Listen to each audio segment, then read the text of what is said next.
네, 안녕하십니까. 안녕하세요. 네. 우리 해적이 벌써 이제 10월달 분을 맞이를 했네요. 그렇죠. 벌써 이제 2023년 다 갔네요. 네, 이제. 올해가 정말 진짜 순삭했습니다. 특히 저는 포지션 변화가 일어나면서 진짜 정신없는 하루하루가 지금 보내고 있는데, 자, 우리 이제 해외 시장에 지식을 쌓는 방송 해적이잖아요. 네. 자, 일단 최근에 뭐 이스라엘과 하마스 간의 전쟁도 발발이 되면서 일단 미국 연준의 스탠스가 굉장히 어려워진 상황일 것 같아요. 맞아요. 뭐 비둘기적 이슈도 발표하는 연준 의원들도 있고, 또 반대로 이제 파월 의장 자체는 상당히 아직까지는 매파적인 조금 더 매파적으로 스탠스를 가지고 있단 말이죠. 일단 그 우리 차장님께서 일단은 생각하시는, 우리 수석님께서 생각하시는, 그러니까 1월달 올해 이제 10월 말부터 1월 내년 1월까지 1월까지 뭐 금리 변동이나, 그리고 이제 현재 다음 주에 있을 FOMC 네. 거기에 따라서 이제 어떤 식으로 의견이 나올지, 그리고 현재 지난주까지 이제 그 각 의원들이 발표를 했었잖아요. 맞아요. 그 관련 내용을 한번 좀 정리를 해줄 필요가 있을 것 같아요. 네, 일단 현지 시간으로 이제 이번 달 10월 말 10월 31일부터 11월 1일까지 이제 마지막 두 번째 네. 이제 남은 FOMC 미팅이 시작이 되고 있고, 현재 오늘 같은 경우가 26일인데 이제 저번 주 토요일 21일부터 이제 블랙아웃이라고 해서 FOMC 미팅 전에 이제 의장을 포함한 모든 주요 인사들의 이제 연설이 할 수 없는 기간에 돌입되면서 지난주까지 이제 많은 이제 파월 의장도 뭐 세미나나 무슨 이제 포럼 같은 데서 연설을 많이 했고, 네, 많이 했었죠. 네. 이제 뭐 매파적인 뭐 연준 인사들 아니 비둘기파적인 인사들 다 뭐 좀 연설 좀 많았는데, 신기하게 매파적인 인사들이 조금 비둘기파적으로 조금 11월은 조금 한번 쉬어가야 되지 않나? 라는 조금 부드러운 뉘앙스의 발언을 조금 많이 했죠. 그것이 키포인트가 될 수가 있어요. 그러니까 네. 항상 매파적인 의견이 강했던 의원들은 그 의견은 계속 굉장히 그 지속적인 주장했었. 근데 많이 스탠스가 요즘 바뀌는 맞아요. 경향이 있거든요. 그렇게 되면 실제로 연준의 스탠스 자체가 많이 바뀌고 있다라는 걸로 이제 해석을 할 수가 있단 말이죠. 네. 왜냐하면 가장 어떻게 보면 이제 FOMC 의장이 이제 제롬 파월 의장의 연설이 가장 중요하겠는데, 이제 다른 의원들보다는 의장이다 보니까 뭐 말을 할 때 항상 비둘기파적 플러스 매파적 약간 조금 섞어서 말을 하더라고요. 맞습니다. 네. 근데 최근에는 이제 아까 티냐님께서 말씀해 주신 것처럼 비둘기파적인 발언도 했지만 어떻게 보면 조금 더 매파적인 발언. 뭐 결론부터 말씀드리면 뭐 11월 달에는 금리 동결을 할 거다. 라는 뉘앙스로 말을 했지만 한 번, 두 번 정도는 금리 인상을 할 수도 있다라는 좀 뉘앙스 좀 많이 풍겼어요. 네, 맞습니다. 그러면서 조금 자세히 말씀해드리면 이제 파월 의장의 말한 것 중에서 좀 비둘기파적을 좀 몇 개 말씀드리면, 네. 최근 몇 달 동안 이제 미국에 보여준 데이터들이 좀 안정적으로 보여지고 있다. 네. 강력한 네, 그렇죠. 고용도 금리가 올랐지만 네. 좀 유지를 하면서 연준이 생각하는 목표에 모두 충족시키는 모습을 이제 서서히 보여지고 있다. 네. 뭐 금리 올렸으니 이렇게 이제 모든 게 데이터가 자기네들이 원하는 데이터까지 이제 왔다고 생각을 하니까 어떻게 보면 금리 인상은 뭐 이제 더 살 필요가 있나? 네. 라는 이제 좀 부드러운 네. 조금 뉘앙스로 발언을 하면서 또 신중하게 통화 정책을 진행을 하겠다고 하는 거 보니까 지금 이 같은 전쟁, 어떻게 보면 지금 전쟁이 두 개가 일어나고 있잖아요. 두 개 일어난 상황에서 통화 정책을 심하게 강력하게 가져갈 필요가 있을까? 라는 이제 좀 뉘앙스도 많이 보여줬고, 일단 장기 금리가 상승하는 이유에 대해서는 기준금리 인상에 대한 게 예상이 높아졌다는 게 아니라 그 중립금리 있잖아요. 네, 맞습니다. 사람들이 생각하고 있는 평균적인 금리가 높아졌다라고 좀 인식을 한다는 발언을 또 했어요. 네, 맞아요. 어떻게 보면 지금의 금리가 그러면 중립금리랑 거의 비슷하지 않나? 음. 5에서 5.2%가? 네.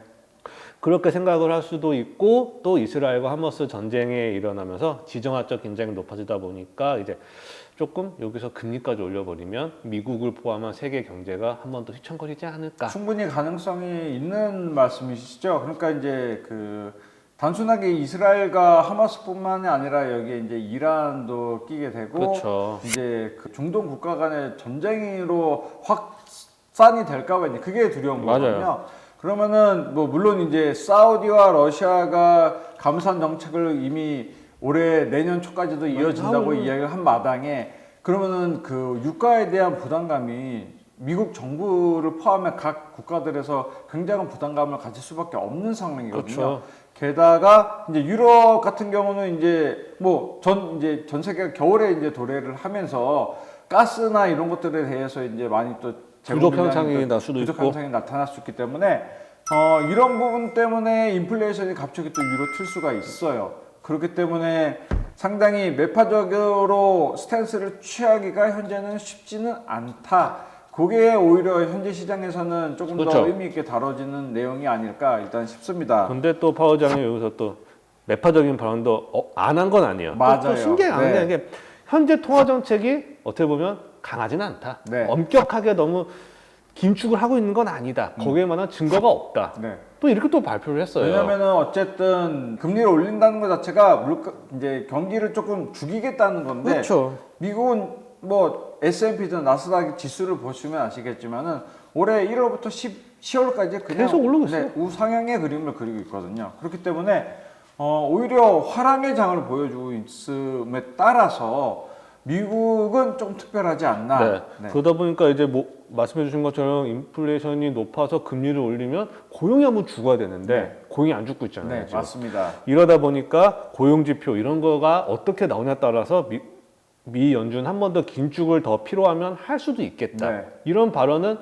앞에 제가 말씀드린 것처럼 11월은 동결은 하지만 빠르면 12월 이번 네. 연도 마지막 FOMC나 아니면 내년 초인 1월에 FOMC에서는 0.25% 정도는 한 번 더 인상시키지 않을까라는 이제 뭐 약간 힌트 아닌 힌트를 약간 좀 내던진 것 같아요. 네. 파월 의장이. 그래서 이번 달에 있는 그러니까 이제 10월 31일 그리고 이제 11월 달에는 FOMC 이제 마지막 날 파월의 의견을 의장이 그 인터뷰로 무조건 들어봐야 될 것 그렇죠. 같아요. 거기서 분명히 그 힌트를 줄 것 같긴 하거든요. 올해 이제 중동의 전쟁으로 인해서 쉽게 올 수 없는 상황이지만은 미국만 본다 하면은 그래도 얘기가 또 다르니까. 미국만 보면 올려도 뭐 한 번 더 올려도 경기가 이만큼 5.5%까지 올려놓은 상황에서도 경기가 이 정도로 아직 받쳐주고 있다고 하면 정말 지금 한 3.7% 나오잖아요. 네. 인플레이션 CPI가 연준이 어느 2%까지 내리려면 좀 더 금리 인상이 필요한데 네. 이것까지 해도 미국의 경제는 둔화는 되겠죠. 네. 아무래도 침체까지는 안 될 거다. 지금 상승 곡선이 이제 좀 평탄해지는 느낌은 보여줄 수 있겠지만은 이게 하락으로 꺾이는 거는 제가 보기에는 막 그렇게 쉽지는 않을 것 같다. 네. 현재 상황을 대비해서 그럴 것 같아 보입니다. 실제로 근데 중국이 올해 계속 안 좋잖아요. 안 좋죠. 근데 중국이 안 좋음에도 불구하고 미국은 여전히 좋다는 게 이게 또 다르게 역설적으로 생각해 보면 이제는 중국과 별도로 봐도 무관하다. 네.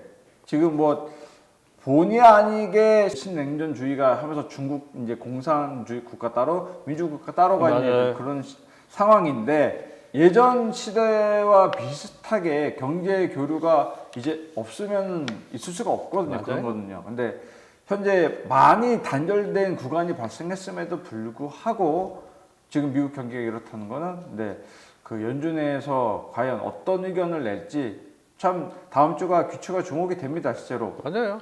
여기서 이제 또 파우자뿐만이 아니라 이제 뭐 필라델피아 연은 총재나 네. 뭐 오스탄 굴스비 뭐 시카고 연은 총재나 다 모든 총재들이 주요 연은 총재들이 금리 동결은 현재는 뭐 금리 동결 필요성을 강조는 하지만 금리 동결을 시사는 했지만 필요시는 추가 인상은 항상 열려 있다. 그러니까 조금 더 옛날 몇 달 전까지는 좀 매파적인 성향으로 보이던 인사들이나 비둘기파도 매파적인 발언을 했지만 네. 거기서 이제 스탠스가 너 이제까지 너무 1년 동안 너무 강하게 갔나? 네. 약간 좀 인식을 하고 있는 것 같아요. 그 메인 연말이다 포인트는 보니까. 어쨌든 이스라엘과 하마스 간의 전쟁이거든요. 그러니까 요것 때문에 포인트가 완전히 좀 바뀌었다. 그렇게 이제 보시는 분들은 이해를 하시면 될 것 같아요. 만약에 이게 이스라엘하고 하마스 전쟁이 없고 그냥 우크라이나 러시아 전쟁만 있었다 그러면 올렸을 거예요. 올렸을 것 같아요. 올렸을 것 같습니다. 올릴 거예요. 아마 올린다고 저는 거의 제 의견이지만은 그렇게 말씀을 드릴 수가 있을 것 같고 어쨌든 미 연준의 스탠스는 뭐 그 많은 경제학자들이 이야기하는 더 이상의 2%가 없는 2%의 물가 지수는 지수는 없다고 없다. 이야기했음에도 불구하고 일단 목표는 여전히 2%를 2%. 이야기를 하고 있으니까요. 네. 그래서 모든 사람들 보면 제가 지금 거의 뭐 대부분의 연호 총재가 말한 거를 정리는 해왔는데 네. 저도 정리를 하면서 읽다 보는데 내용은 다 똑같아요. 그러니까 뭐 아다르고 어다르다고 해가지고 단어만 다른 거지 네. 내용은 12월 동결이야. 네. 근데 올릴 필요가 있으면 우리는 올릴 거야. 결론은 이렇게 다 그냥 맺어지는 것 같아요. 그 일단은 10월 말부터 이제 11월 초까지 나오는 데이터를 결과를 보고 데이터 결과치를 보고 이제 마지막에 이제 그거에 대한 이제 결정을 하지 않을까 네. 싶어요. 네. 언제 금리 인하를 시작할까에 대한 그거에 대한 생각은 조금씩 다른 것 같아요. 연준의 현재 의도 자체는 높은 금리를 꾸준히 어느 정도 이게 더 이상 상승은 한다. 없지만은 현재 금리를 유지한다는 기조는 뭐 거의 기정사실화가 되지 않을까 싶습니다. 그러니까 이제 하락 전환으로 한다는 것 자체에 대해서는 여전히 부담을 가지고 있을 맞아요. 수밖에 없거든요. 여전히 유가에 대한 부담, 가격이 위로 더 튈 수 있기 때문에 유가에 대한 부담감이 일단은 우선 첫 번째일 것 같고요. 어쨌든 그리고 나서 실제로 전쟁이 확산이 된다. 뭐 아직까지 지금 이스라엘 군이 이제 하마스로 이제 직접 진격은 하지 않았지만 언제든지 진격을 할 수 있다고 이야기를 해놓고 있기 때문에 네, 굉장히 지금 그런 부분은 꼼꼼히 모니터링 해야 될 점이 아닌가 그렇게 이제 생각이 드네요. 네, 그렇죠. 그 다음에 이제 그러면서도 이제 뭐 제가 다음 시간에도 말씀드리겠지만 요즘에 뉴스 하도 많이 나오잖아요.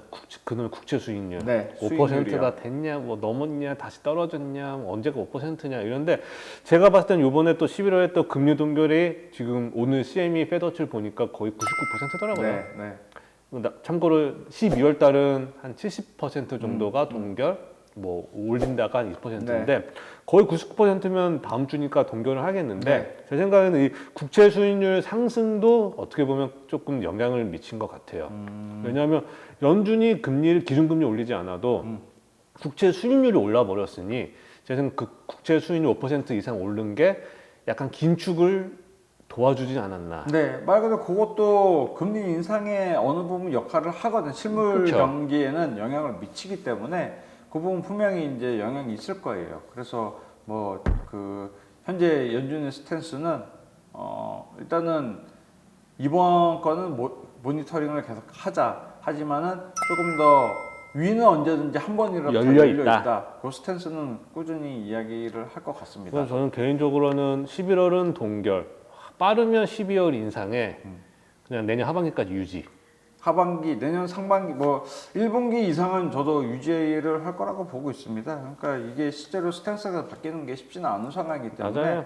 현재 금리 상태가 5.5%, 그러니까 이제 이번에 만약에 올리면 5점은 상당 5.55가 되죠. 이제 상당 5.5까지 이제 5.75까지 올라가는 거죠. 그러면은 요 구간만큼의 우리나라도 그러면은 약간의 변동성이 있을 수 있을까. 그러니까요. 지금 어차피 이번에 동결도 했고 네. 한국 금통위 동결도 했고 이번도 동결도 한다 그러면 또 유지가 되겠지만 한국도 금리를 쉽게 한국은 금리 쉽게 올릴 수 있는 상황이 아니잖아요. 네, 지금 아님에도 현재는. 불구하고 근데 금통위원장이 이번에 이제 이야기할 때 한 번쯤은 올릴 수도 있다. 그게 아마 그러면은 12월에 연준이 올리고 마지막에 우리나라는 11월이 마지막이죠. 11월이 마지막이죠. 네. 그럼 미리 선 조치를 할 수도 있겠다는 생각이 드네요. 만약에 조금 더 봐서 이번 거 보면서 이제 마지막 데이터들 보고 왜냐하면 이미 2%가 차이가 나기 때문에 2%가 차이가 나기 때문에 더 벌어지면 2%가 넘게 진짜 초과된 금리 그 스프레드가 차이 난다 그러면은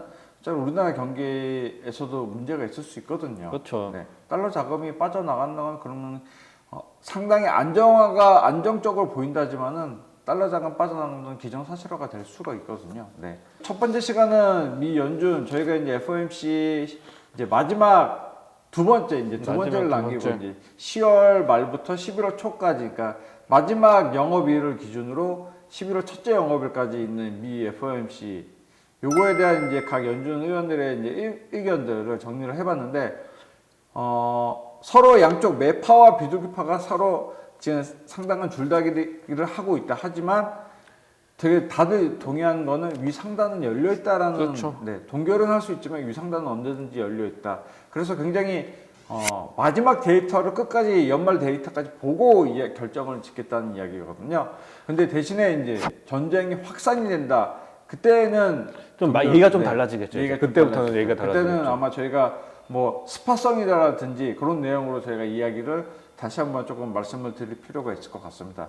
근데 우리 김성주 수석님께서 일단은 연준 가격위원들의 스탠스 그리고 다음 시간에는 아까 잠깐 언급을 해주신 미국 국채 수익률에 대해서 한 번 더 짚어보는 시간을 가져보도록 하겠습니다. 자, 해적 10월 이제 첫 번째 시간이 끝났습니다. 여전히 미국의 경기는 여전히 강합니다. 좋아요. 강함에도 불구하고 글로벌리아는 미국만 지금 혼자서 좀 좋으니까. 잘 나간다고 이제 생각을 할 수 있기 때문에 연준의 스탠스가 과연 어떤 식으로 해결이 될지 그걸 한번 이제 모든 다음 주 한번 지켜봐야죠, 이제. 보도록 하겠습니다. 자, 우리 김숙사님 수고해 주셨고요. 다음 시간에 다시 인사해서 찾아뵙도록 하겠습니다. 감사합니다.